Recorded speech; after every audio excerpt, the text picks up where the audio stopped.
মধ্যে সাদা কালার দিই। মাশাআল্লাহ, সফওয়ানকে বললাম যে 10 তলার একটা বিল্ডিং অঙ্কন করে নিয়ে আসার জন্য। সফওয়ান আমার জন্য কি নিয়ে এসেছে আমরা এখন এটা বুঝবো।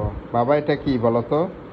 এই যে এটা হলো একটা WH আর এটা তেলটা না লাল লাল যে বাজে তখন যেমন তখন এটা লাল লাইট বাজে এটা নিচে সোজা থেকে বানাইছে একটা আই।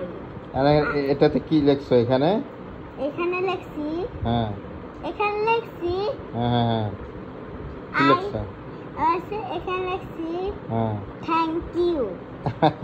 না বাবা, থ্যাংক ইউ না এখানে। আচ্ছা যাই হোক, এখানে তোমার 10 তলা হয়েছে? 10 তলে 1 2 3 4 5 6 8 9 10। ওয়াও, সেই এটা সিঁড়ি না, এটা দিয়ে গাড়ি উঠবো আর এটা দিয়ে মানুষ উঠবো। ও আচ্ছা আচ্ছা, মাশাআল্লাহ মাশাআল্লাহ, ধন্যবাদ। সবাই বলবেন কেমন হয়েছে। আর ম্যাগের মধ্যে সাদা কালার দিয়েছি, রাজু রাখছে দেখা। আচ্ছা আচ্ছা আচ্ছা, সবাই বলবেন কেমন হয়েছে সফওয়ানের এই অঙ্কনটা।